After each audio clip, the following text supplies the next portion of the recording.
Inspire me to be the highest me, mommy motivation.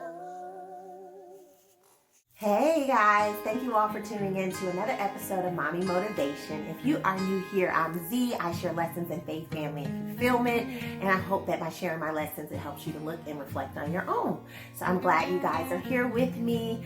Let's see, I wanted to talk about a specific topic today, and it stemmed from being asked a question by someone. There was a woman that approached me who I have some familiarity with, and she asked me if all of my kids were sociable.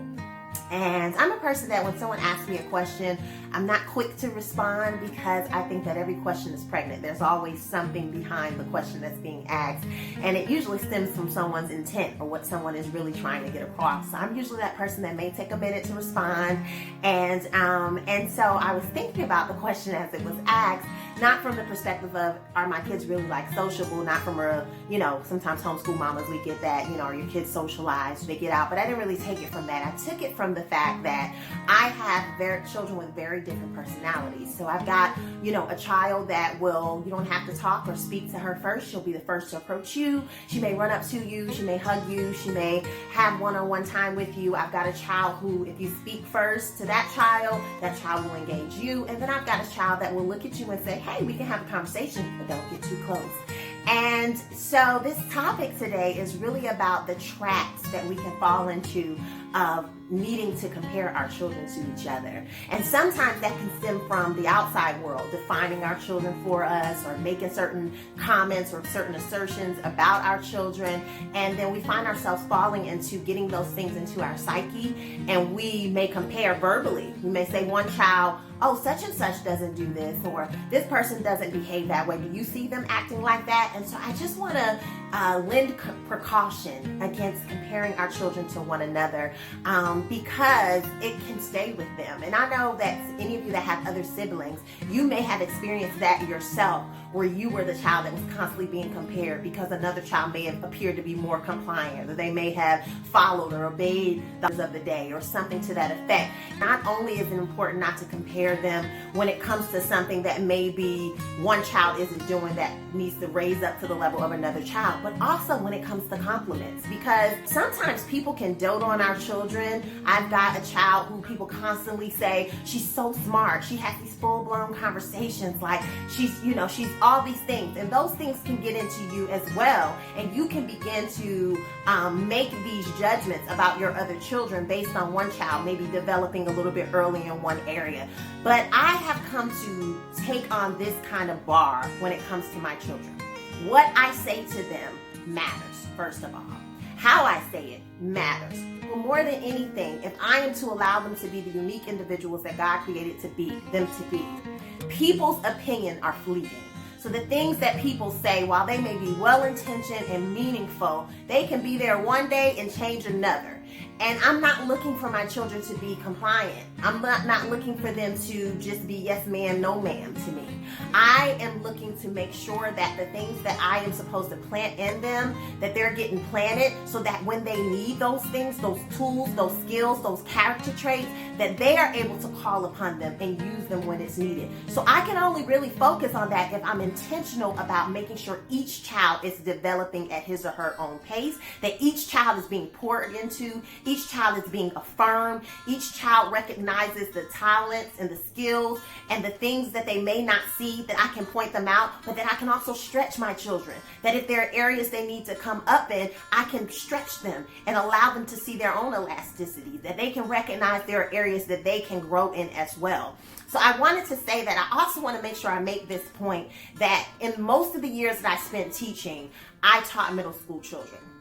And that was really the only grade I wanted to teach. And it is because I was that middle school child. I was the child that the teacher said, oh, she's so smart, she gets done with her work, but she just talks too much. I was the child that got written up for talking too much, that was always trying to have a conversation instead of focusing on what the teacher was saying.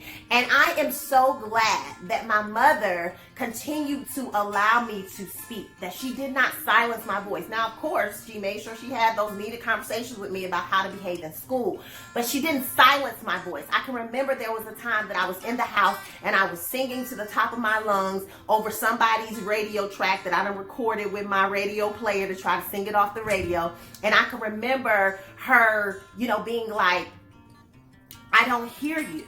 And I was like, huh? What does she mean by that? And she says, I want to hear you. I want to hear you, which was her idea of telling me that she knows I have a voice and that voice is special and that I don't have to try to mimic or be anybody else, but to be secure in letting my voice be heard. By the time I started high school, people didn't know I was the same person. People were looking like, who are you? I don't know who you are. They sent me back to my middle school to mentor the girls in my middle school because they couldn't believe I had changed so much. Why did that occur? Because I had a mom who navigated that energy to show me that there was a place for my voice to be heard. And I just think that it's quite interesting because that same voice is the voice that became the teacher. It's the same voice that became the speaker on YouTube right now, having this channel. That same voice is being used. And so it may appear now that you may have a child that may be challenging you in some area, especially at the middle school age, because that is an identity check time. It is a time when the child is grappling with, why is the world different from what I thought? Why are these feelings happening on the inside of me? Who am I? It is the first detachment from being dependent on your parent. So you're questioning everything, and then you're seeing everything up through your own eyes. Everything's your fault. Everything's your problem. So now add to that the pressure with trying to fit in, the pressure with other people telling you who you are or who you're not. That is an interesting time, but guess what? The very thing God places in us is the thing that He will use. The very thing that we think is the thing that may be a challenge for us as a parent or a challenge for that child is the very area that He will use for His glory. I just want to encourage you that no matter what phase you are in parenting, that everything that is in your child, that the things that may nick at you and cause you much grief are the very things that God can use for His glory. And I am convinced that there is no one more qualified to navigate them through the terrain of identity crisis than you, mama. So everything you say, even when they buck up against it, every seed you plant matters because you're the initial seed sower. And someone's going to come along and water it. It may be a mentor. It may be a teacher, an athletic coach, an auntie. Somebody is being positioned to help that seed grow. And it's important that we don't squelch that thing, that we don't stomp on it, that we don't abuse it, that we don't misuse it, but that we continue to speak. The only thing that matters for me is the word over our children, because that truth is a standard that will never change. What God says, His word on any matter, is what matters anyway. So not whether or not they have everything that somebody else thinks they should have, or they're athletic enough, or that they are smart enough, or whatever that means, but speaking what He says, that they are beautifully and wonderfully made, that He has chosen them, that they are blessed, that they are set apart. All the things that He speaks over me, I want to speak into them. And so that is very, very important to me. So when I think about the question that was asked to me, are my children sociable? My response is, my children are loved. My children are well cared for. My children are growing.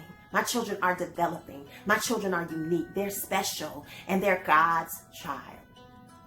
So I hope you feel encouraged on this Motivational Monday, and I pray that you are able to drop me a line and let me know if you can relate, if you have a story of something that has happened either to you or to your child as it relates to comparing themselves or being compared to each other, their sibling, and how you handle it. More than anything, I hope you guys are having a beautiful day and that you continue to speak life over your children. Know that what you see is not what the end all will be, and that there is a greater plan in store for each and every one of our children. I'm glad they are different. I'm glad they're unique, and they are special in the eyes of God. Have a very beautifully blessed day. Mommy Motivation.